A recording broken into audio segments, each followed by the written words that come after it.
Thank you for everyone for coming out this morning. Here are the ground rules. Unlike most of these debates, we are not going to have an opening statement. I've told the folks to mention something about their bio in their own comments, either at the end or an answer to a question. The Chamber has prepared a list of 8 questions, which I have right here.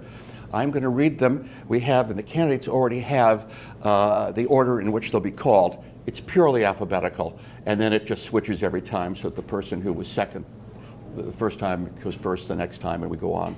At the end, 8 questions, there are cards over there. If you have questions yourself, please fill out a card and give them to that lady right there. Christine. Before I forgot, my phone just rang. That reminds me, everybody please turn off your phone. Nothing will happen in the next hour and a half that you can't catch up on. And on the questions, you're going to have 90 seconds each candidate to answer. There'll be a sign at the back saying 1 minute, 30 seconds, stop. We'll give you 10 seconds or so. Finish your sentence or second thought, and then we'll go on to the next person. So it's timed, and it's going to be, we're trying to do equally, so I'll really be fair on this, and the timing will be neutral, so everybody will have an opportunity. 90 seconds per question. At the end, which is going to be about 9:20, there's going to be an opportunity for each of you in reverse order, as you started, to make a 2-minute closing statement and explain to the good folks here why you should be the next council member from the city of Novato. So those are the rules. Like before a prize fight, does anybody have any questions of the referee? Hearing none, let's go to the first. Let's go to the first question, and I'm going to tell you the order right off. So it's Denise, Pat, and Kevin. Once again, alphabetical. Okay, Denise, what are your top 3 priorities if elected? All right. Well, top 3 priorities is really right now retention of our employees and trying to keep the employees that we have. We have just put on 4 new people that I'm really happy about: a new assistant manager, a finance manager, and a new city clerk. But we've been in a situation where we haven't had a lot of employees stay with us for a long term, so it's really important that we concentrate on that. It's taken up a lot of time, but it's important that we continue with that. The other issues is revitalization of downtown. I think now that we have the SMART train starting on the 25th and that we're going to have the downtown station, we have an opportunity to revitalize downtown. We have Pini Hardware that just went into escrow, so we're looking forward to doing something with that. It's a much needed, long vacant building there. And then definitely having public engagement and making sure that we engage the public in every project that we have, give them an opportunity to weigh in so that and I'm very dedicated to that, to make sure that the public has an opportunity for us to be able to make strong choices that the public wants to see in their projects. There's a lot of other issues that are going on, but I believe that those are the 3 main ones right now. Obviously, budget it is very important as well. Denise, thank you. Pat Eklund, next, please. Thank you very much, Dick. Actually, I have 4 overarching goals that I would like to accomplish over the next 5 years. First, I want to continue, as I have in the past, always maintaining our small town character and the unique character of our neighborhoods and our parks and open space. Secondly, and I think is the most important priority, and we really need to focus on it, is public safety. Unfortunately, we had a complete 50% turnover in our police department over the last 4 or 5 years. And so most of the police officers on the street have 2 years of service. The third priority is really focusing on higher paying jobs in Novato so that our residents can play and reside and work in our town. We really need to build up the high tech, the biotech, and the video gaming industries in Novato. They made Novato their home for a reason, and that's primarily because of the environment, which is my 4th goal. I want to continue to improve our quality of life by really focusing on the environment. We need to expand our installation of electric vehicles. We need to establish a policy for green purchasing and contracting. continue the recycling programs, and then also, which you wouldn't think is environmental, but we really need to focus on expanding our local purchasing and contracting program.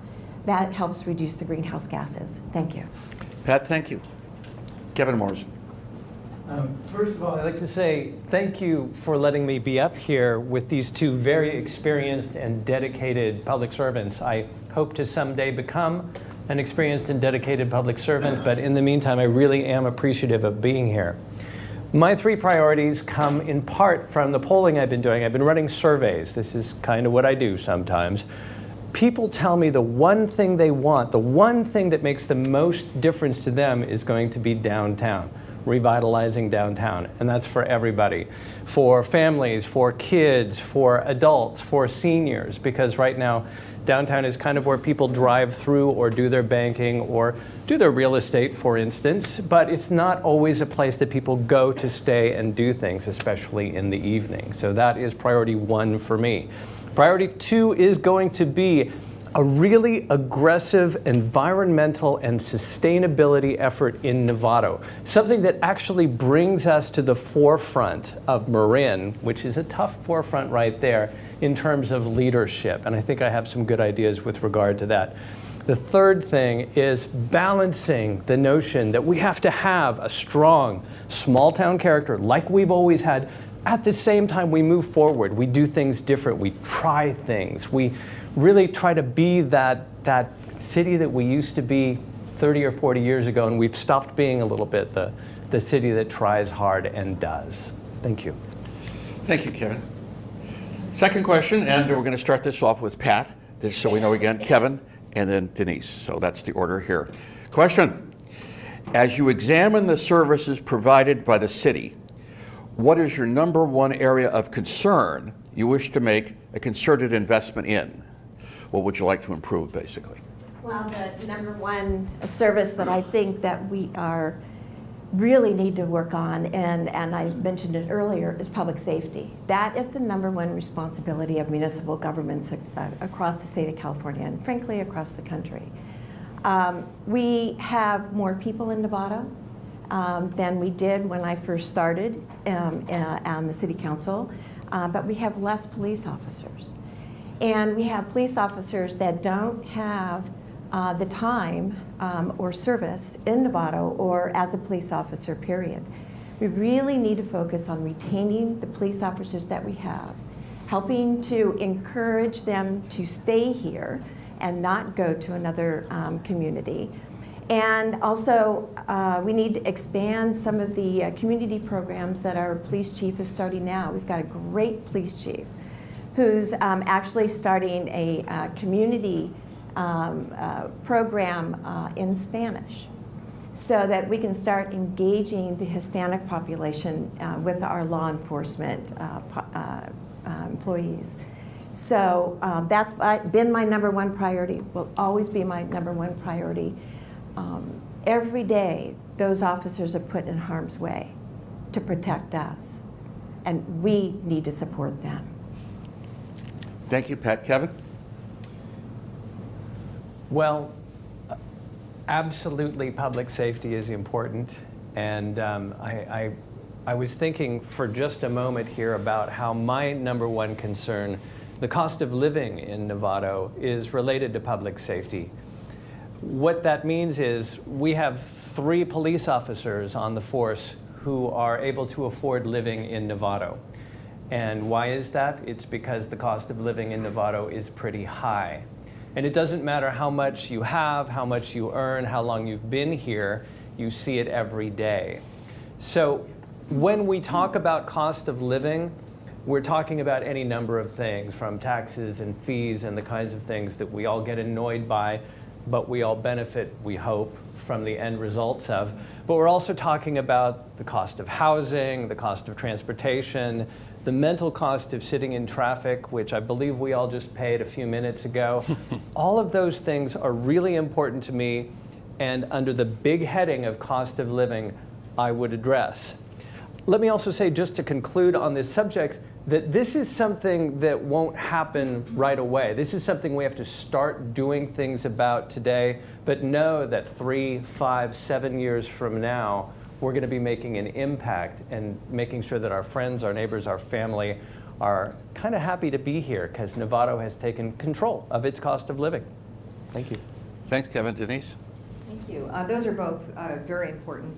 But I think where some of the services are where we can make improvements is really in our planning department. We have a lot of older ordinances that affect our residents all the time. And one of them, particularly, I see some realtors in the office in here.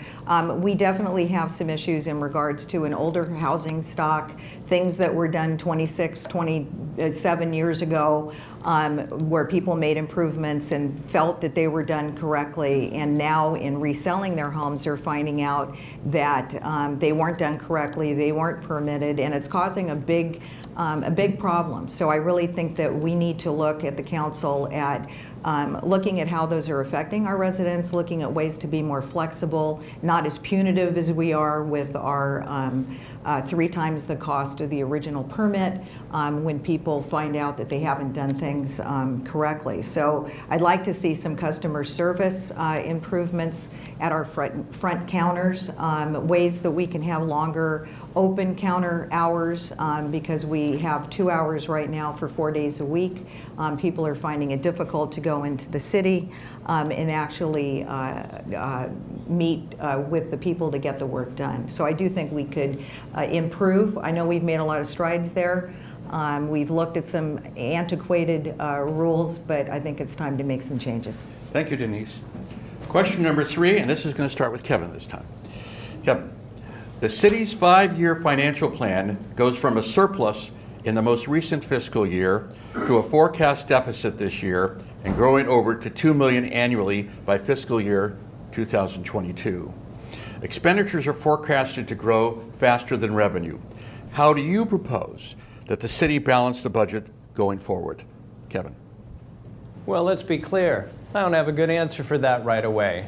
That's really tough. The fact is, though, we have some terrific staff and we have some terrifically engaged public servants in Novato who are working on this problem, this challenge right now.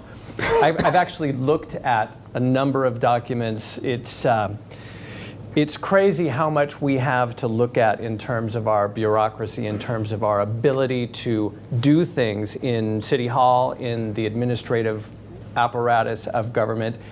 And working with those documents, I've come up with some ideas which I think are going to work, and I will suggest them to all kinds of people, including the voters who will ultimately make a choice here.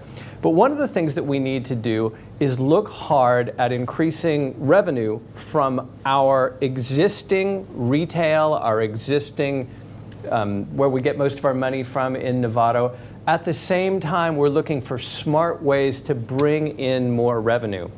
A lot of people have questions about how we're going to get 3 hotels up and running in a couple of years, what kind of retail we're going to bring in, whether or not there's going to be more housing downtown. All of these things are part of the matrix for balancing the budget, bringing in more revenue, and getting back to cost of living, bringing down the cost of living. Denise. Thank you, Kevin. Obviously, that we need more revenue, and that's always been the case for the last 8 years I've been on the council.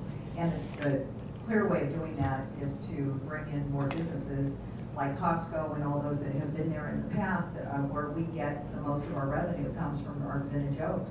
That's not the kind of buildings that we hear from our community that they want to have. They don't want to have a lot of big box. But we do need to provide opportunities for more retailers to come in, incentivize them to come in, and streamline the process so that they can come in and get there quicker.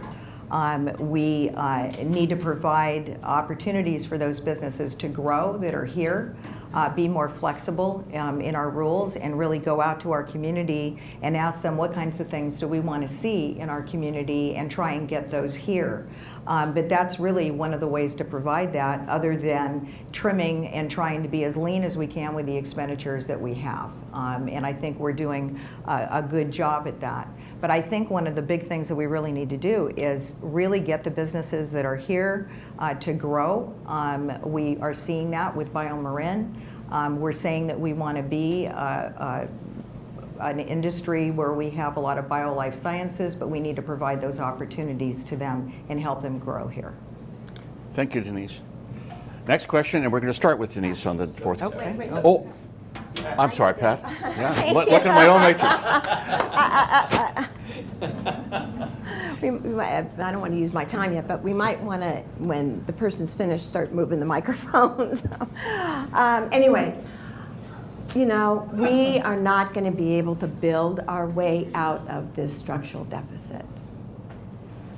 I was looking at the FY 1998 budget this morning, and we spent less than we brought in. That's definitely what we need to really focus on in future budgets. You know, I voted against this year's budget because we were spending $6.5 million of our Measure F money that we've been saving to try to help us through tough times. But there are three things that I think we need to do to help really focus on filling that gap with our structural deficit. We really need to accelerate the payment of our unfunded liability. That's one of the things that's going to be driving up that structural deficit, because with CalPERS lowering the discount rate down to 7%, our payments are almost going to double. That is one of the huge things that's doing it. Secondly, we really need to take a hard look at the positions that we have in the city. When we were going through the deficit, the recession, we eliminated 50 positions in our city. We added 26 positions back. And we're still confronting a structural deficit. Lastly, I really think that we need to look at some of the empty spaces that we have in town and really get them back into production. You look at the square and other places like that. Thanks, Pat.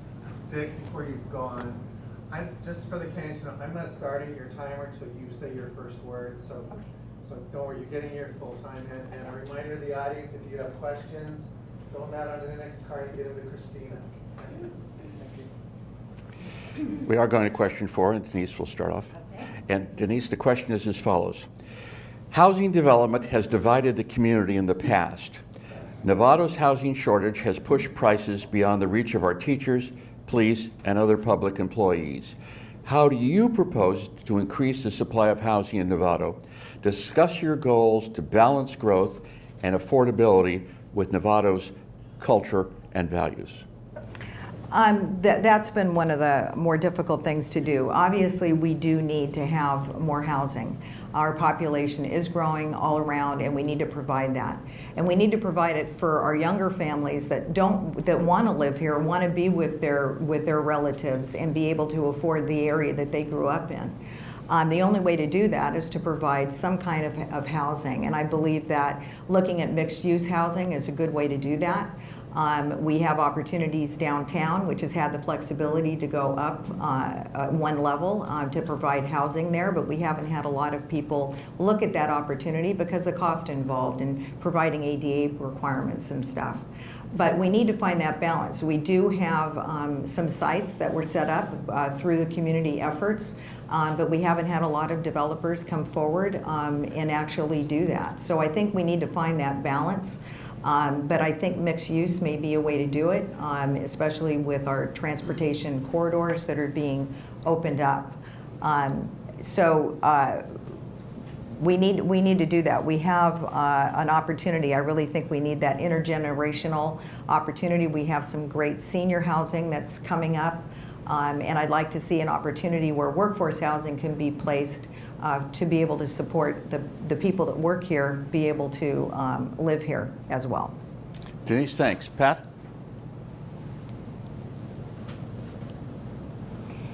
The city of Novato has developed more affordable housing than any city in Marin County.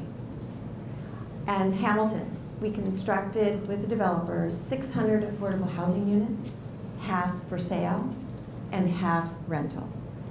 We are now in the city of Novato, we've approved several new senior housing units. Because of our aged population, we have a lot of people, a lot of housing units where there's one person living in the house. As I'm walking door to door, I'm It's just amazing to see how many people, or how many houses only have one person living in it. So we need to get some more senior housing so that those that want to stay in Novato may choose to move into that senior housing. But there's no question that we could get some more housing in the downtown area, because that will also help us with the vitality of our downtown. And that is the way we actually designed the downtown specific plan, because we actually gave an encouragement of an extra level downtown if a developer chose to do housing. So you could go up 3 stories if you did that. So I think Novato has done more than every other city, and I think that some of the other cities that we're in really need to catch up with us. Thank you. Thanks, Pat. Kevin? So, a lot of discussion going up and down California about this begins with the idea of building new housing, whether it's affordable or market rate. One of the things that's overlooked is the fact that new housing is the hardest and most expensive way to add to housing stock. So what I think we have to do in terms of job one is look for ways to bring our existing housing stock into the market in a way that is more interesting to consumers, more interesting to people who are selling and buying.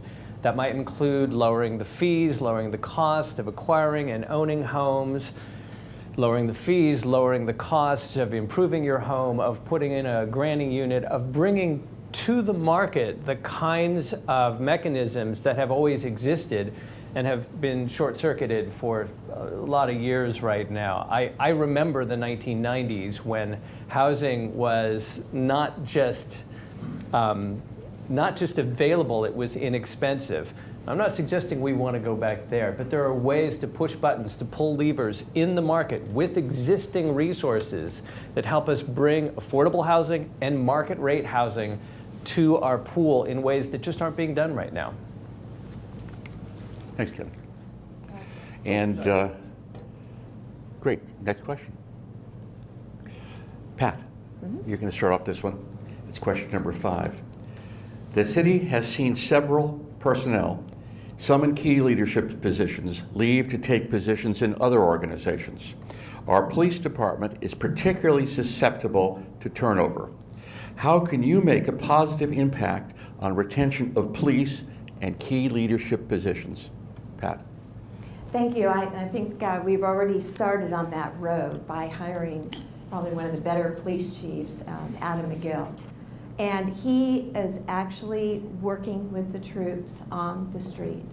I was shocked when walking door to door, I was talking to the senior couple who had a burglary on Christmas. And who did they see? Our chief, Adam McGill, in a police car. He has really helped the morale in the police department, but the council could go further. Many years ago, I had proposed, and I will be proposing this again, that the city provide a loan program for police officers who want to live in town. Most police officers that I know and that I've talked to in our police department don't want to live in the town that they work, but there are some that may. And so why not provide a loan program where the city is completely whole and we use the interest rate that we're currently getting on our funds, and why can't we use those to help provide a loan for them so that they can buy a house in Novato and live in Novato and work in Novato?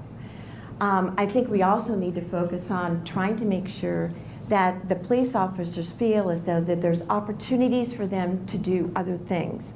Police officers love to be able to say that they're part of the SWAT program, or they're part of the Novato response team, or they're going to be a detective. That kind of acceleration really helps morale. Thanks, Pat. Kevin? I think it's really important to start at the top when you answer this question. One of the things that I hear from people is that they're tired of contention in terms of City Hall, in terms of the ability to get things done, in terms of the dialogue that we have with our administration, among our city council. I recognize that everybody has their heart in the right place. Everybody is trying really hard to make Novato better for their friends, their neighbors, themselves, their families. And sometimes that leads to heated debate. But what I also realize is that our respect for government institutions is at a pretty low ebb right now. And that goes right down to Novato. There's a chance we have here, and a chance that I would like to bring to our city council, to bring kindness back in, to bring civility back into the dialogue.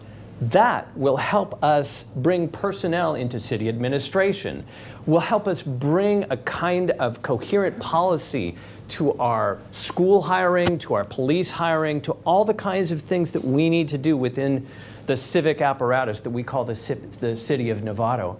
I look forward to doing that, reaching out to the police and making sure that they feel respected and that they enjoy their time working and maybe an opportunity to live here. And that's what I hope to bring to city politics in Novato. Thanks, Kevin. Denise? Thank you. Yeah, that has been one of the biggest problems is our retention, and we have a very young employee stock now because of the fact of all the turnover that we've had. We have great personnel, and we have a great city that they want to work in, but I think we need to provide those opportunities. We worked hard because we finally had some funds to be able to get people up to 95% parity of what other cities have, but when you talk to the employees, you find out that they're still below what other cities are getting. And a lot of the reason why they end up leaving is because they do want to live closer to home. I think with SMART starting to run with our commuter trains, it would be good for the city to look at some Clipper card opportunities to give them, to encourage them to use that. So maybe get them off the roads, make it easier for them to get to work, and provide less stress for them so they can spend more time with their families. Also, one of the things that the employees have told me that is very important to them is their health care. And we did great strides in that when we were trying to up them in their parity to improve their health care opportunities. And people, especially in the maintenance department, were saying for the first time they were able to bring their families into the healthcare system, which helped them a lot because the health care has gone up so extremely. But we need to pay people what they're worth. And we're not doing that yet. We've definitely made great strides there, but I think we need to improve. Thanks, Denise. Kevin, we're going to start off this time with you as the first responder to question number 6. Do you support the proposed general plan amendment to allow additional building height for the bio-life science companies in Belmarin Keys? Why or why not? Kevin. I hate people who won't answer questions yes or no. I am about to become one of those people. I really understand why we need the kinds of accommodations that go with modern business, that go with putting enough business into Novato to make the quality of life improvements that we all want, to bring the jobs that we all want, to lower the cost of living we all want. I appreciate that and want that as much as the next person. I also appreciate that sometimes when we have questions about height or width or presence or the ability to ignore this thing that we don't want to see when we're driving along, I appreciate that's a big deal too. Now, in this particular instance, I will look hard at this question. I will look hard at this question and other questions and come up with a better, more definitive answer, a leadership answer, something that says, okay, Kevin, I don't agree with you, but at least I like the fact that you have a hard and substantial opinion on it. When we're there, when we're at a point where we have 7 or 8 of these questions in front of us, and we can start balancing the need for more income, more revenue, more better jobs. That wasn't grammatical. Sorry about that, English teachers. But when we're in that spot where we have 7 or 8 of these questions, we're going to be in a good spot, and I hope to be there with you. Thanks, Kevin. Denise? No problem. I think that when we decided to be wanting to become more bio-life science driven, that we need to provide these businesses with what they need to grow here. BioMarin is one of our largest employers, but they're not the only one. We also have Ultragenics and Raptor and quite a few, the Buck Institute. We have so many great businesses that want to be here, but we need to give them that flexibility to give them the services and the building height that they need within reason. I mean, I think what we need to do is go to the community. They need to understand it. There's ways to do it by stepping it back. BioMarin currently has one of the buildings is very high, much higher than any other buildings out there that you can't even see unless you go in the back of the building because of the way that it was done. So I think there's a way that we might be able to do it that would be acceptable and tolerant to the community, and also provide the needs that we have to be able to help these businesses be here, because that's what we said we wanted them to do. And if we don't provide that flexibility, then I don't think that we are doing what we can to encourage the kind of revenue and resources that we have. Thanks, Denise. Pat? Thank you. You know, I voted no when this came to the City Council because I am not convinced that they really need the height that they're proposing. And Biotech, BioMarin, Raptor, some of the others have been in Belmarin Keys for over 2 decades. I actually toured BioMarin when they first came to Novato. If they need that height, then there's some other alternatives. Fireman's Fund, most of those buildings are empty. There's no reason why, and we've talked about this in the City Council, that could be renovated for biotech because the Buck Center is nearby. The current plan does not provide for any setbacks. This will adversely affect the people who live in Belmarin Keys, and a lot of the residents did come out in opposition to this. I think that, so I voted no. I think what I'd like to see is a really strong evaluation as to whether or not they need the actual height that they're requesting. I could see some height increase, but not what they're currently requesting. Thank you. Thank you, Pat. Denise, we're going to start off with question number 7 with you. Where do you stand on the proposed application in the North Redwood corridor for a hotel, possibly an extended stay, and some retail? Do you support housing in the NRC area between Trader Joe's and San Marin Drive? Denise. Okay. When we had a forum quite a few years ago where we had the workshops, people really determined what they wanted to see there, and they wanted to see some kind of lifestyle plaza. They wanted to see some mixture of gathering area for the community. And I think it's time to revisit that because from what I hear from the developers and everybody, they're having difficulty finding tenants because in the last few years, the way that retail is being handled has been changed, and Amazon has made a big difference in terms of the way people buy. So I think we need to look at what we can do there that is good for our community. The hotel that's there now, I went to the workshops and went to the meetings that handled, and there doesn't seem to be opposition to that hotel. It can be done in such a way where we still leave enough there where we can get more retail there. But I think it needs to be smartly planned. I think we need to revisit it again to see what currently we have in the community and what's in the world, what's viable there, because that's a very, very important area. We have very little commercial land left, and most of it is there, and we need to make sure that what we put there is what the community will use and want, and what will work for Novato. Thanks, Denise. Pat? Thank you very much. There's a proposal for a residence inn 4 stories just north of Trader Joe's.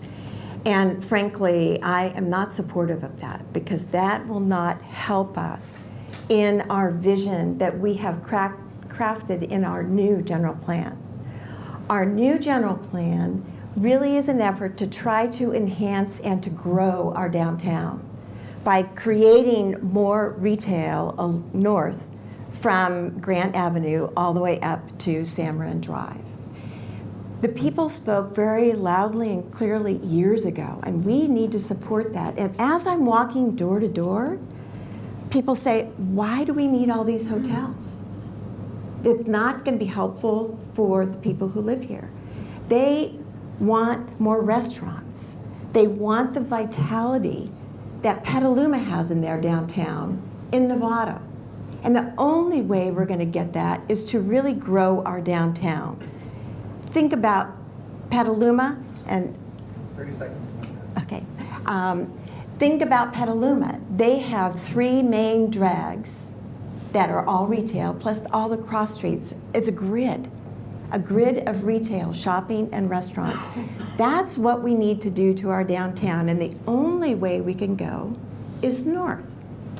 So if that hotel is built, that 4-story hotel, which exceeds our height restrictions on our old general plan, it will forever contain the downtown to Grant Avenue in that small area. Thanks, Pat. Kevin? Well, I am really happy to be able to say unequivocally yes. I think this hotel is going to be a great addition to Novato, and I think that for a number of reasons. One is we don't have a downtown hotel that's really world class. Well, once the Mission Lodge was gone, I don't know who remembers the Mission Lodge, but once the Mission Lodge was gone, we have been without a downtown hotel.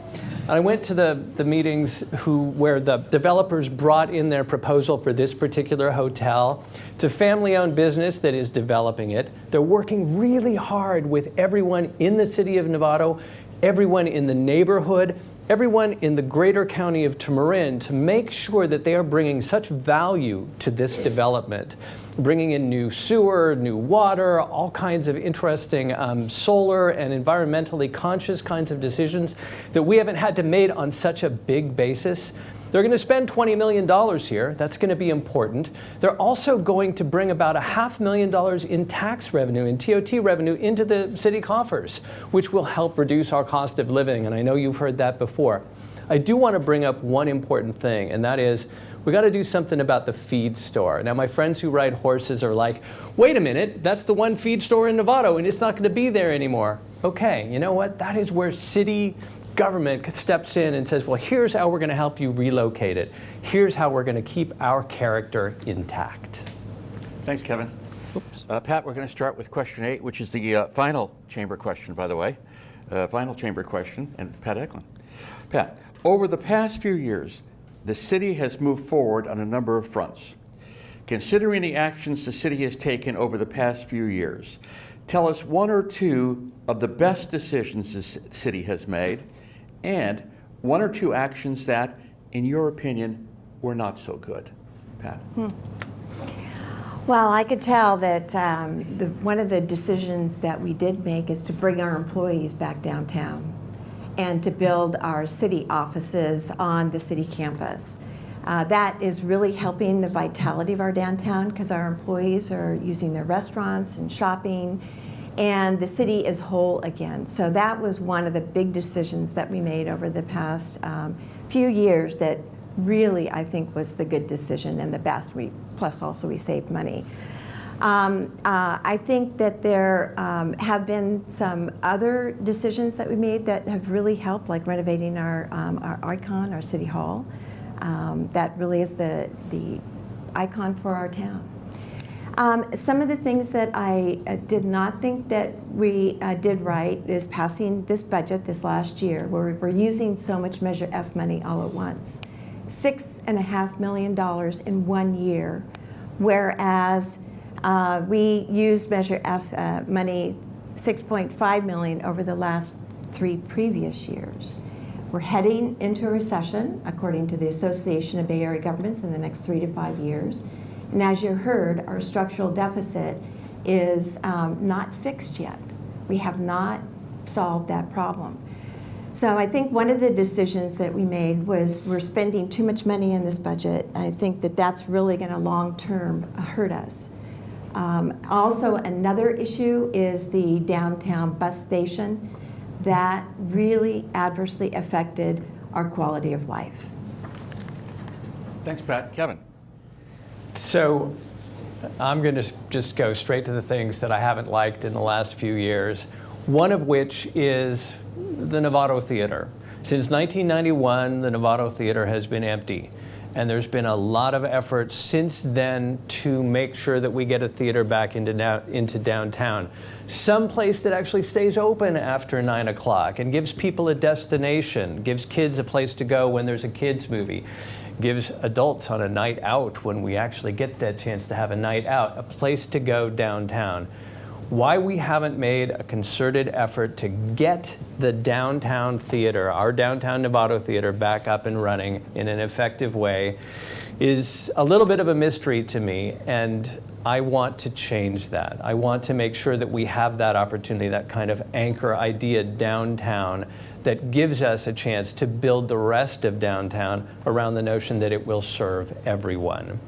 The second thing that I find really interesting, and this actually starts with a good thing, is we have this wonderful solar energy facility. It's a little bit north of town. It's actually not in town limits, but some of the people right here worked hard to make sure that we got that done, and now it's online and it's got a megawatt of power that goes into Clean Energy Marin, or Marin Clean Energy, let me get that right.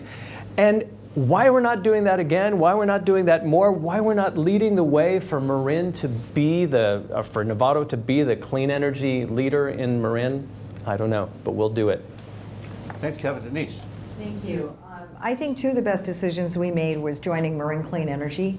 And also going deep green recently with our office buildings and our municipal buildings, and hopefully more residents will start to go there. I think it's a great way of us contributing to reducing greenhouse gases. I also am very proud of the fact that Novato does have 3 solar facilities, the most in any of Marin, and Marin Clean Energy has now grown to almost 500,000 people with their latest communities. But we have the Buck Institute, we have the Cooley Quarry, and soon to come online in September is going to be the first biogas project at the Redwood landfill. And Novato is home to all that. I also think that this decision to bring in the downtown smart station is a very wise one, considering the fact that Fireman's Fund is no longer the largest employer. So I'm hoping that when we do get online with that we'll have maybe even be the main stop once we see how the public wants to adhere to that. I think one of the things we didn't do right was not the fact that we put a solar carport at Hamilton, but the way that it was put out. And we did have some difficulties there in communication with the community. There was a lot of angst and hardship. It's now there and done, and is providing a way of providing a great revenue to the city through saving money, because that is what deals with our community pool. But what it did help is our community engagement process, and we learned a lot from that. Thank you, Denise. We're now going to go to the public questions, and we've had a lot, but you've all been very good on honoring the time, so we're going to have time for a good many public questions. Let's start off with the first one, and it's going to start with Kevin. Will you publicly pledge to maintain civil public conduct at council meetings and to honor council decisions as decisions made by the community?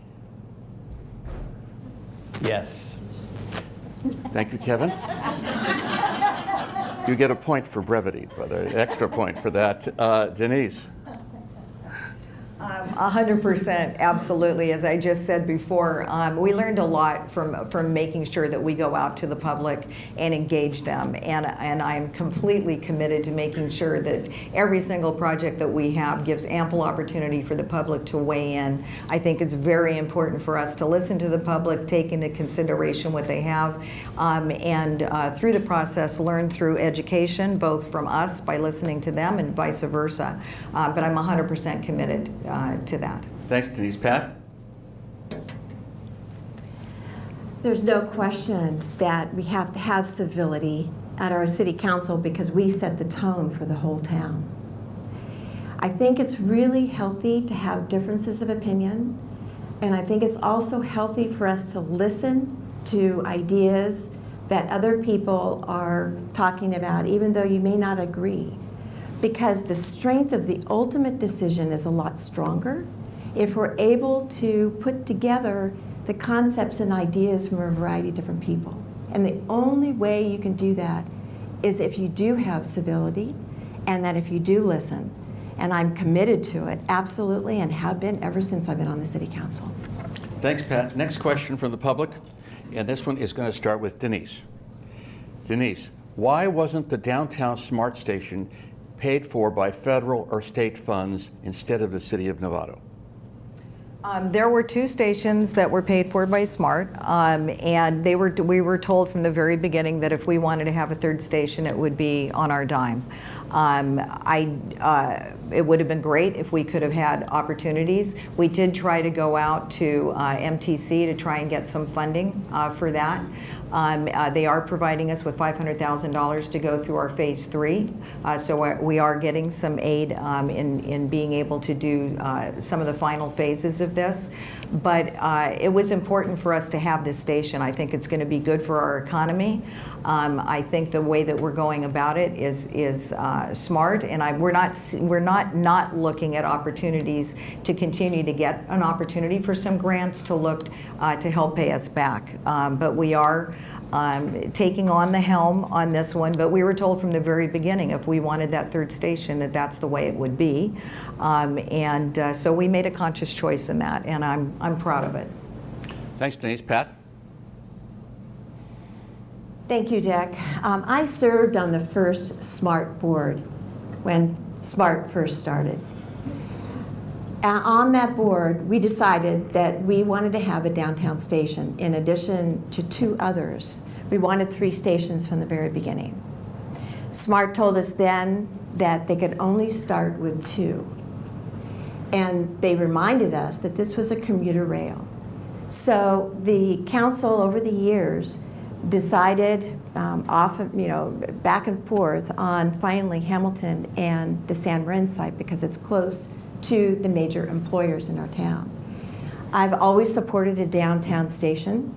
I did not support having the city pay for the whole station because SMART, all the way from the Sonoma County Airport all the way down to Larkspur, has paid for every other station. In Sonoma, Santa Rosa has 2 stations, and then there's one just right outside of town for the Sonoma County Airport. SMART paid for all those 3. We are getting a grant. We got a grant for 1.3 from MTC, 1.3 million, and then we just recently, because I serve on ABAG and work with MTC as part of Plan Bay Area, we got another $500,000. The staff is going out and looking for more grants and applying for more grants so that we can reduce the amount of money that we're putting in ourselves. Since we are a poor property tax city, we don't have a lot of money available. Thanks, Pat. Kevin? I think that the answer to this question actually leaks a bit into the answer to the first question, which was about civility. And this particular question is about honoring your agreements. Now, we agreed that we would have 2 stations because that was the deal. And we chose the northern station close to where we had a lot of employment. We chose the south station next to Hamilton because there's a real need for it there. And we decided not to do downtown. That was a good decision back then. It changed a little bit over the years, but we made that choice. And now we're sticking with it, because it was always on the table for Novato to do its own downtown station. And we're doing that now. We're doing that mostly with funds that come from grants, but some of our own money. And the fact that we have this opportunity to, for some people, make lemonade from lemons is really important to us, because we can't look backward and say, if only we had made that choice differently. That's not really helpful, and I wish we could have waved a magic wand to get more funds to pay for our downtown station, but we're there now. We're going to be there soon, and I really look forward to it. And again, I look forward to honoring any commitment that I make on City Council. Thanks, Kevin. Pat, we're going to start off with you on the next citizen's question. Can you tell us in some detail about your professional work experience and it helps prepare you to serve as a City Council member? Pat Eklund. Absolutely. I am very honored to have had the opportunity to work for the U.S. Environmental Protection Agency for the past 35 years. I was in charge of the underground storage tanks program, drinking water program, groundwater program. You know, I actually wrote the agency's municipal sludge policy that Ruckelshaus signed the second time around. It was an incredible opportunity to work with other governments, not only state governments, because I worked with Arizona, Nevada, Hawaii, California, the outer islands, but I also worked with 148 tribes, tribal governments, on their own environmental programs. It was an incredible opportunity for me to do combined environmental impact statements and reports, both complying with federal and state law. So I read EISs and EIRs just like it's a book for other people. They taught me how to look at regulations, how to implement and how to write regulations, how to enforce, because as part of the underground storage tanks program, I started an on-the-site ticketing program for gas stations that did not comply with the requirements. It was an incredible opportunity to put together programs from the very beginning and make them successful, and that's really helped with my opportunity to serve on the Novato City Council. Thanks, Pat. Kevin. First of all, big props to Denise, who's, you know, for the past 7 years made a big and positive difference for Novato. I think that's the important thing for her. This question, by the way, I think is for me. And big props to Pat, who's been here since Novato was founded on the no. It's only been 20 odd years. Okay. When I started in the business that I've been in, which is basically marketing and strategic communications, I was told to market a daisy wheel printer. Now, I don't know who remembers what a daisy wheel printer is, but it was an interesting little printer that printed really fast, sort of, for 1982. The important thing I learned then, and what has carried through in all of my business opportunities for the past 30 some odd years, is the ability to focus on a problem, look at all the solutions, find the best ways to get there, the most meaningful, the most cost-effective, the best ways to get there. Now, I have worked since then for far more meaningful enterprises and institutions. I've worked with CEOs, presidents, visionaries, government and university, places that really make a difference in our world. I worked with the VA and helped them help their end-of-life veterans find a way to end with dignity, which is, I can't even tell you how important that has been to me. But the bottom line for me is that in that time, I've learned how to focus on a problem, find the solutions, and move on. Kevin, thank you. Denise. I've been a real estate agent for 28 years, have owned my own company along with my husband George in downtown for the last 9 years. So I really know what it's like to be a small business owner. And I think that really helps in understanding what the needs are for the business community.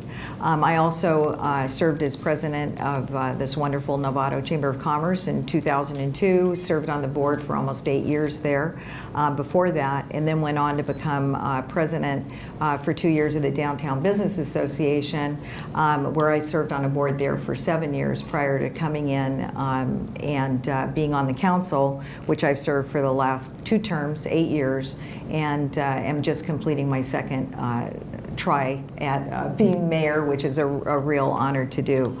I really feel that what I have is a good overall knowledge of the city through different aspects of it by being on the chamber and seeing the importance of downtown, understanding how important revitalization is there, understanding the business community in general, and seeing the needs of the community and talking with the people, which I have a strong contact with. Going through real estate, you really see a firsthand experience of what our people go through at the city, at the front desk, and when they need permitting.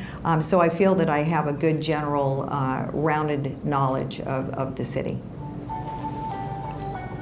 Denise, thank you. Next question, we're going to start with Kevin. And a very pleasant song there. Kevin. Sorry. There you go. Ready. There are 325 plus new hotel rooms, 198 approved, in the planning pipeline. What is planned to encourage and attract some of these occupants, guests, to our downtown? Kevin. Or what do you suggest, I guess is another way for a non-incumbent, to attract these folks to shop and patronize downtown? Okay, I love this question. It kind of assumes that we're going to get those 325 rooms here. And you know what? Those people are going to enjoy downtown. One of the things that I want to do downtown, first off, and that I can make happen in part because this is the way I've worked for years, doing public-private partnerships between business and government institutions. One of the ways that I would bring businesses and people, and in fact tourists downtown, is to make downtown a free, fast Wi-Fi hotspot. Now, this is one of those things where I have trouble explaining it to some of the older generation who say, well, I'm fine, I've got my 4G. Actually, if they say I've got my 4G, then I'm a little bit surprised.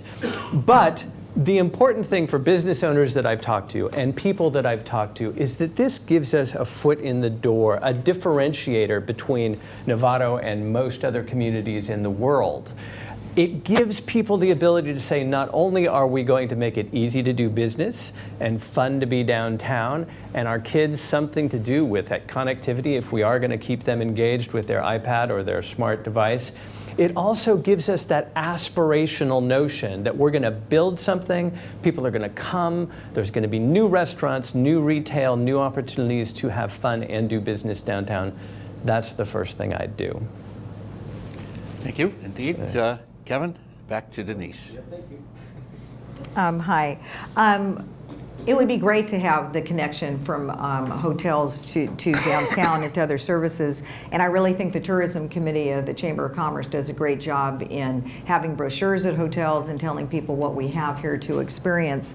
But I also think that the retailers have an opportunity with these hotels to be able to put together some coupon packages, join together and provide something for the people that stay in our hotels and encourage them to come and use our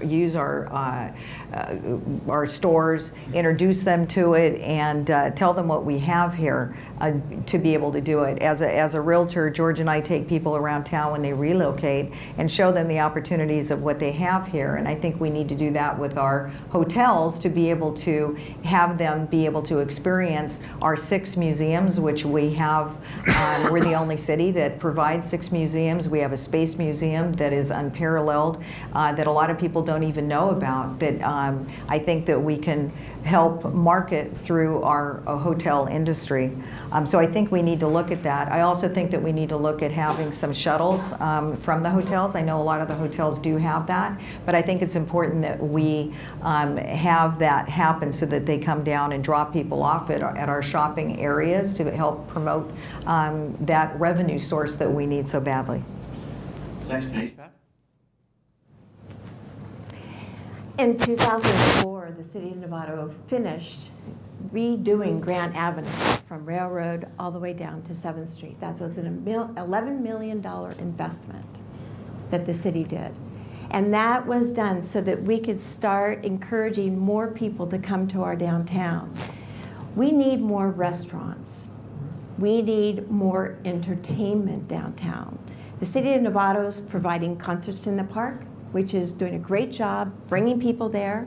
But once they're downtown, they need to be able to go someplace to shop or eat in a restaurant. And talking with a gentleman that I was walking door to door, he said, Petaluma has 43 restaurants in their downtown. There are 10 restaurants in our downtown, some of which are not open in the evenings. They're only open for breakfast and lunch. We really need to attract businesses that are going to stay open at night and be able to attract people to come down and shop and eat. I think also that the community has to really prioritize patronizing the businesses downtown. You know, if Novato residents actually went down and ate in our restaurants more often, shopped in our downtown, then the businesses might be more inclined to be able to stay open later. There are a lot of other businesses that want to come to the downtown, and I think it's incumbent upon the city to actively outreach to get them to come. Thank you, Pat. Denise, next question. We'll start with you. What's your position on developing a town square in downtown Novato? Nothing would be better. I wish that we could start all over and actually start with the square and then build around it.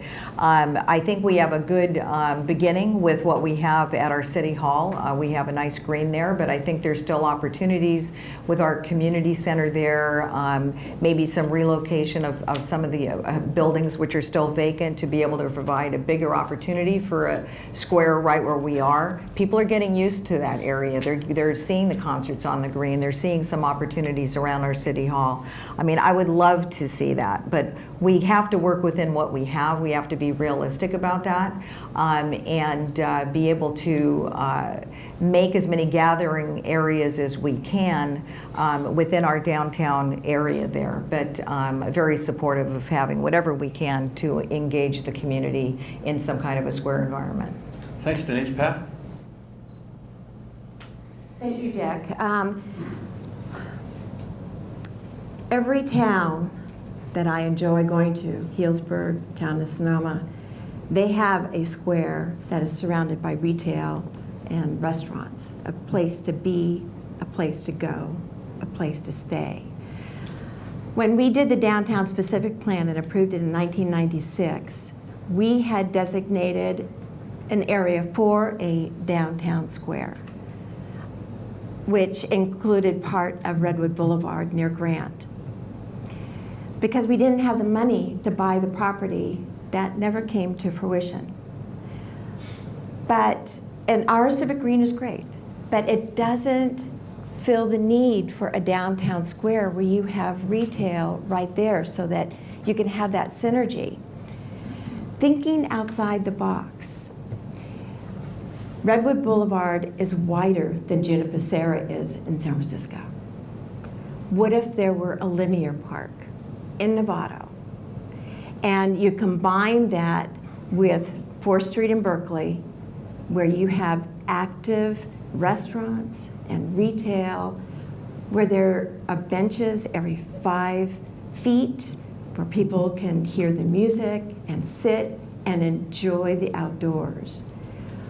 We need a there, and frankly, when I look at some of the other towns that have had major highways going through them and what they've been able to do to close that gap and think outside the box, you know, Novato can do that too.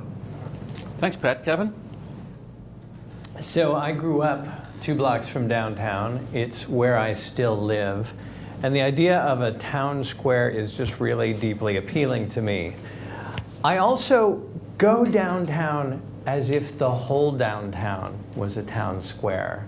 I do all of my banking there. I do all of my shopping there. I go to restaurants and do what I can there all the time. I go to concerts and the concerts on the Green, which are so much fun. And they have really discount beer there. Am I plug? Is that right for me to plug that? Yeah. But they also have, it's very family friendly. Don't get me wrong, family friendly with discount beer. But in terms of a town square, period, we have one. It's on Facebook. There are thousands of people who are getting online every day to talk about how committed they are to Novato, how interested they are in Novato. These are people who live here, people who want to live here, people who did live here.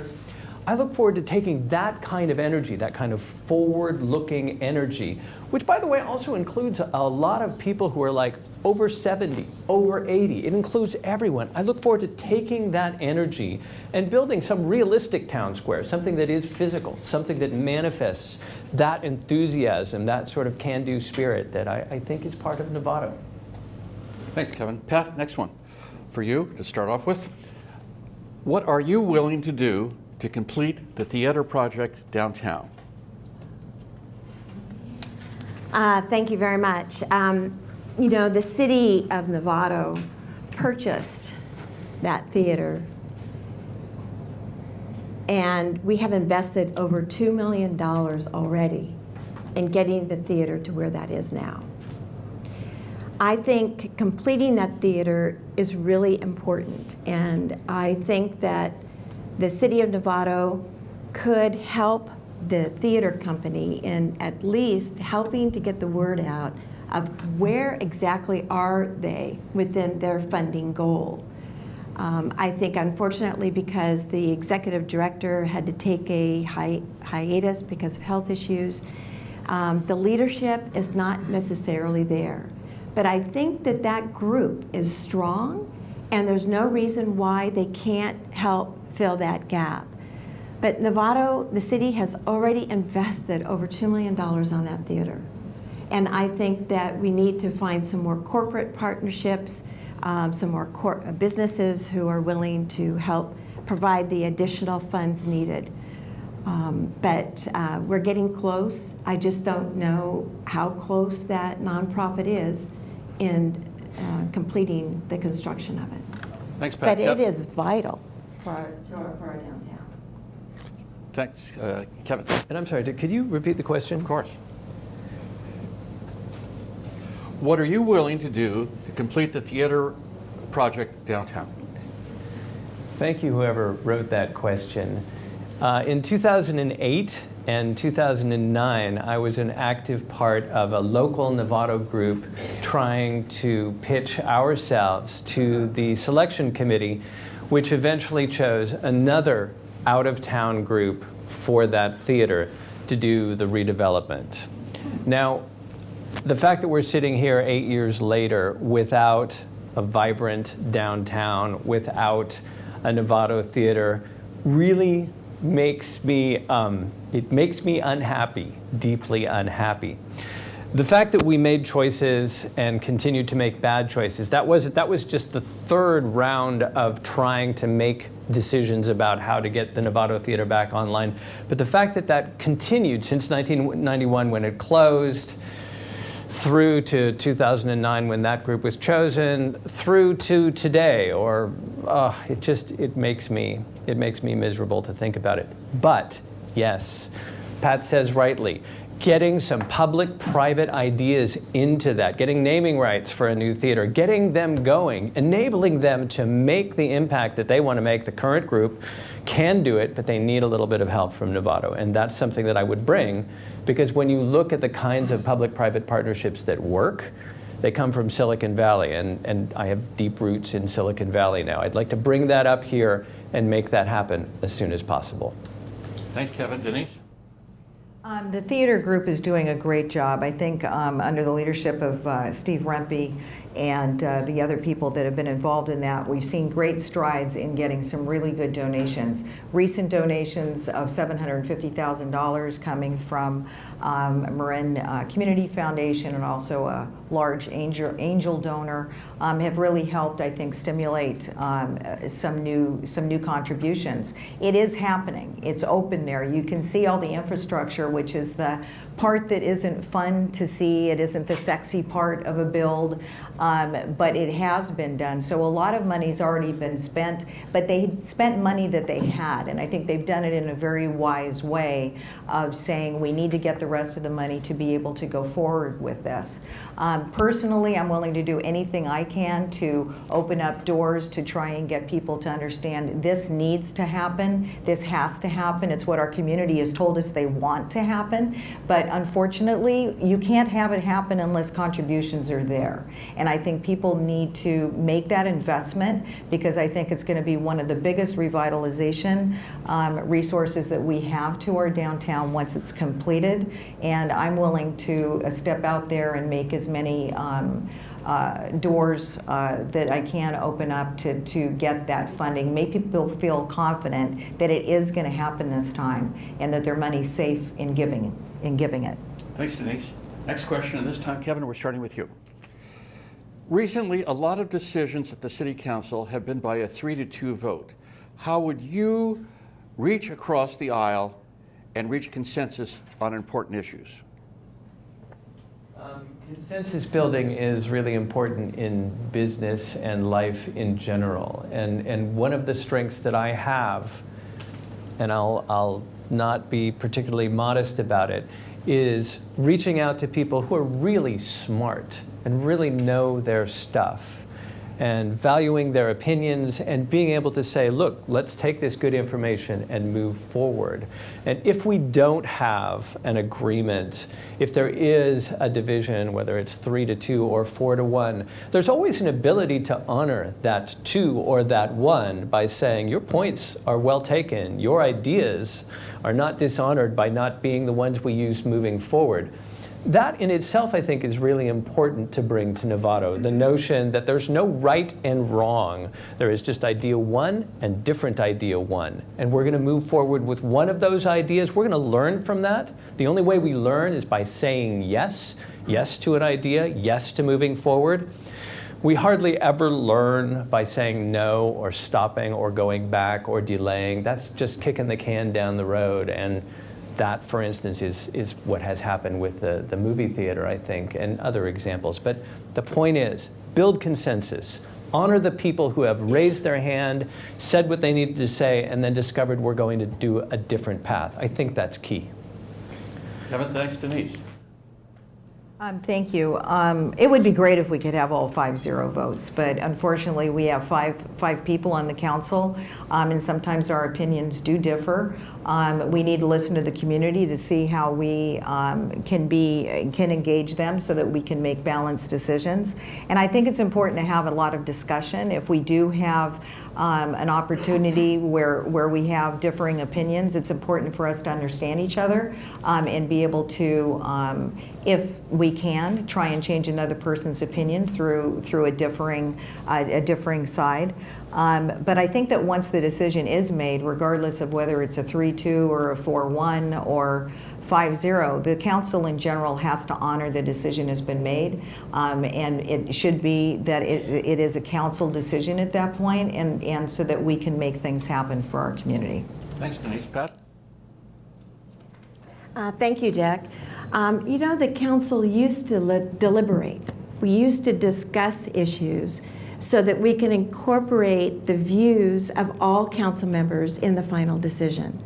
I think that that's really healthy for government and for community. Having 3-2 votes in some respect reflects the differences of opinion in the community. The community is not necessarily united on one particular direction. But the council has an opportunity as a body to really focus on listening to what are the issues from the other council members and how they can incorporate some of those other ideas to be able to get a better discussion, deliberation, and a healthier decision and a stronger decision on the ultimate direction. That's part of government. Not listening, not trying to incorporate the ideas of the other council members is not healthy for any institution. Look at what's happening back in Washington, D.C. We need to be better than them, and we can. It's just that we need to have those open discussions and deliberate and really respect the views that may be different than your own. Thank you. Thank you, Pat. The final question from the audience is probably a very good segue into your conclusions. So we'll start with the question, and this is going to start with Denise. What's your vision for the future of Novato? I would love to see Novato be a place that we could continue to see some progress. We need opportunities where people can go and gather. I love gathering spots because I think it's a great way to engage the community and be a part of it. I love where we're headed in terms of having more concerts on the green.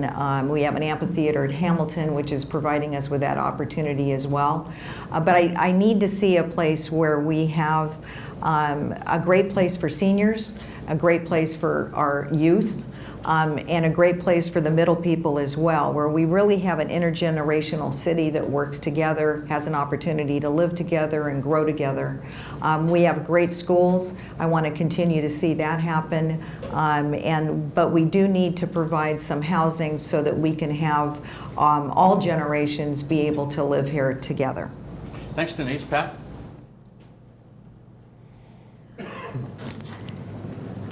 The vision for Novato, where I'd like to see it, a strong sense of place, more restaurants, more entertainment, a walkable, bikeable community, a community that has a government that's fiscally sustainable, that we're able to provide the services that our community deserves. We want a safe community where people are not scared to leave their car unlocked or their door unlocked. That may be unrealistic in these times, but we want a safe community, people where we have officers that are walking the beat, that are riding their bicycles that they used to do, so that you knew the officers' names. We want to maintain that small town character where neighbors help neighbors and communities help other communities in our town. We have the beginnings. We just need some fine touches and some additional areas in the downtown and other places in the community in order to be able to fulfill that. Thank you. Thanks, Pat. Kevin, vision. So, 3 things. Better, funner, more terrific downtown, period.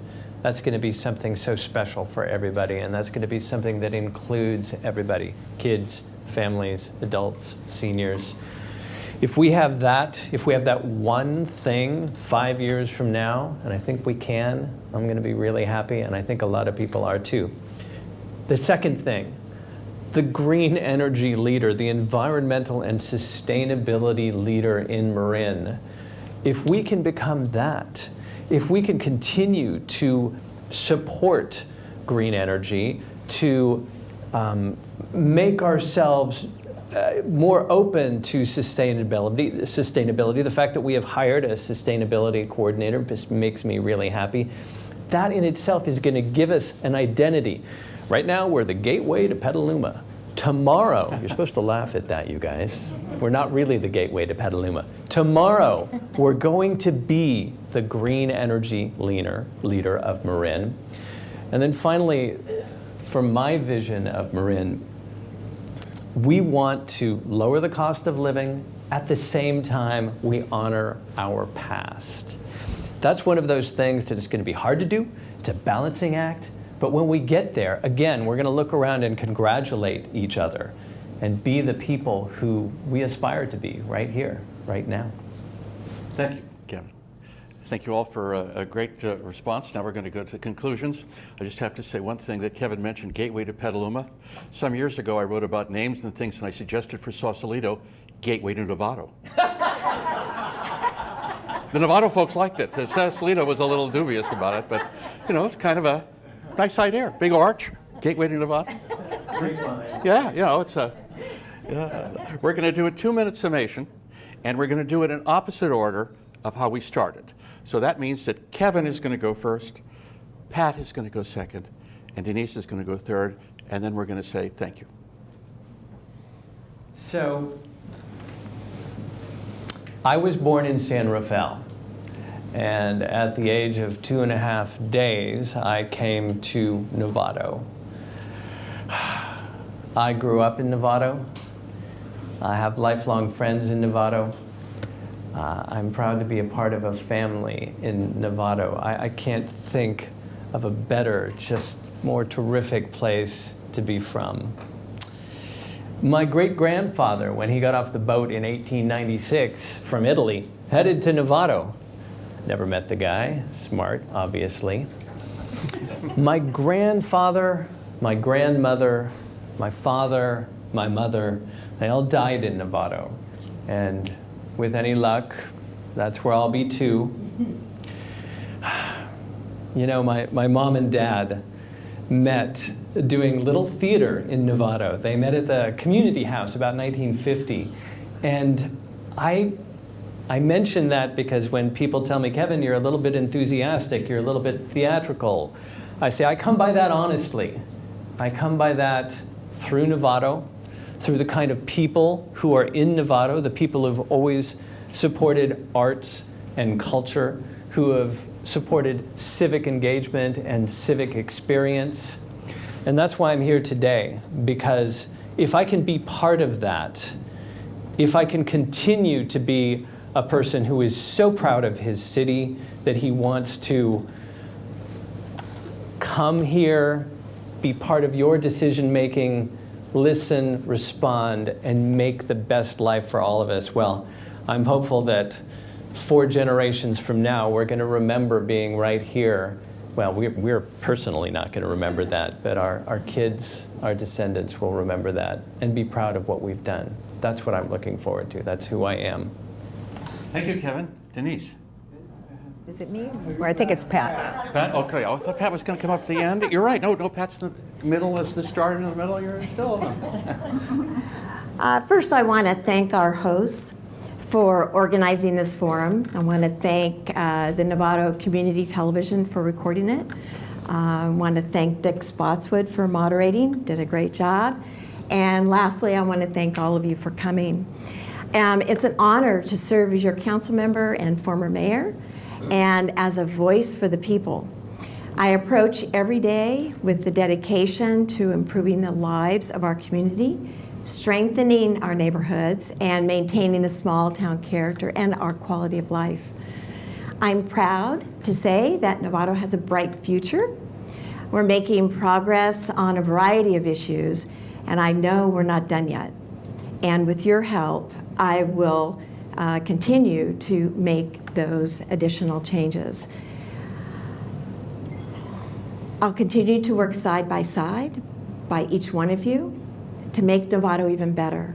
And that means continuing to prioritize where we spend our money with our limited resources, making tough decisions to eliminate that structural deficit. Stay focused on the most important priorities, and mine, there's no priority more important than public safety.